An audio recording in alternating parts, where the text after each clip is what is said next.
You have promised yourself the same change 50 times and failed 51. Modern psychology offers us strategies, habit stacking, environment design, cognitive behavioral techniques. These aren't wrong, they help, but they treat the symptom, not the disease. The disease is this: you are trying to use your will to overpower your will. You are asking the very faculty that got you into this mess to get you out of it. It's like trying to lift yourself by your own bootstraps. Psychology has recently discovered what it calls ego depletion, the idea that willpower is a finite resource that gets exhausted. Use it too much, and it fails you when you need it most. But the oldest Christian writers knew this 800 years ago. Listen to Paul in Romans chapter 7.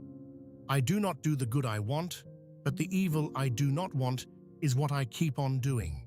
Now if I do what I do not want, it is no longer I who do it, but sin that dwells within me. This is not weakness, this is diagnosis. Paul continues, so I find it to be a law that when I want to do right, evil lies close at hand. For I delight in the law of God, in my inner being, but I see in my members another law waging war against the law of my mind. The war is real, and willpower is not winning it. Thomas Aquinas was born into Italian nobility in 1225, but he scandalized his family by joining the Dominican order at 19. His brothers literally kidnapped him and locked him in a castle for 2 years, trying to break his resolve. He used that time to memorize most of Scripture and began developing the framework that would revolutionize how we understand human nature. By 28, he was writing the Summa Theologica.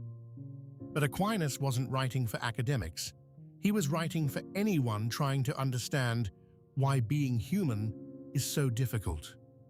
Aquinas taught that we have what he called a concupiscible appetite.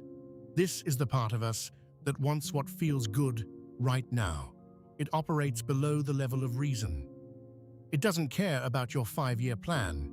It wants the donut. It wants the screen. It wants to stay in bed. He also taught that we have what he called an irascible appetite. This is the part that gets angry at obstacles. It's what kicks in when you're 3 days into your new diet and someone brings donuts to the office. It's why you get furious at yourself for failing again. These appetites are not evil. They're part of how God made us. But they are not rational. You cannot reason with them. You cannot will them into submission. The sensitive appetite is naturally moved by the particular good apprehended by sense, Aquinas wrote.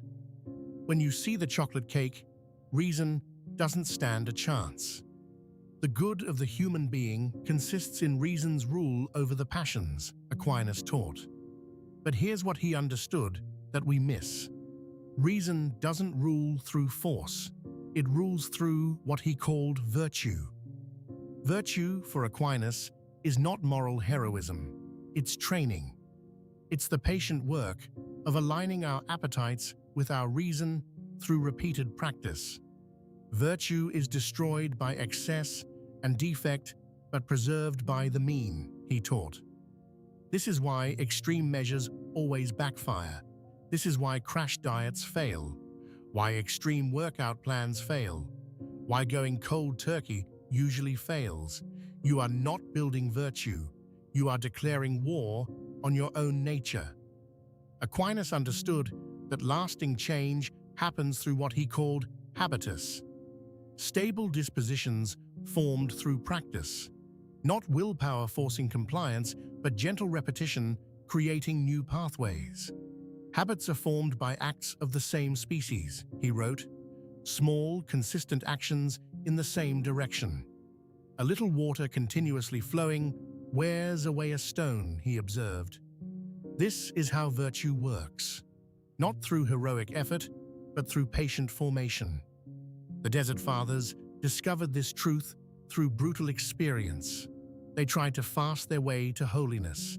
They tried to pray their passions into submission. Most of them broke. The ones who survived learned what Aquinas would later systematize. You cannot defeat the flesh through force. You can only redirect it through wisdom. I want to be careful here about what I'm saying and what I'm not saying. I'm not saying effort doesn't matter. I'm not saying discipline is meaningless. I'm saying that willpower alone, divorced from wisdom about how human beings actually work, will always hit a wall. Modern psychology now confirms what Aquinas taught. Lasting behavioral change requires what researchers call implementation intentions, specific plans for specific situations, environmental design, social support, gradual progression, systems that work with human nature rather than against it. In other words, virtue. The oldest Christian writers understood that we are not pure spirits who happen to have bodies. We are embodied souls. Our bodies shape our souls, and our souls shape our bodies. Change happens in both directions at once. This is why the ancient practice was never try harder. It was practice differently, fast a little, pray a little, give a little, not to prove your strength, but to discover your weakness, and in that discovery, to find a different way forward. Aquinas knew something that took psychology 1,500 years to rediscover. Lasting transformation requires not just strong intentions, but what he called prudence, the ability to choose the right means for the right ends. The paradox of human change is this: the harder you fight yourself, the stronger the resistance becomes. But the gentler you are with your own nature, the more willing it becomes to be guided towards something better. Your willpower is not broken. It was never meant to carry this weight. Real change begins when you stop fighting yourself and start training yourself.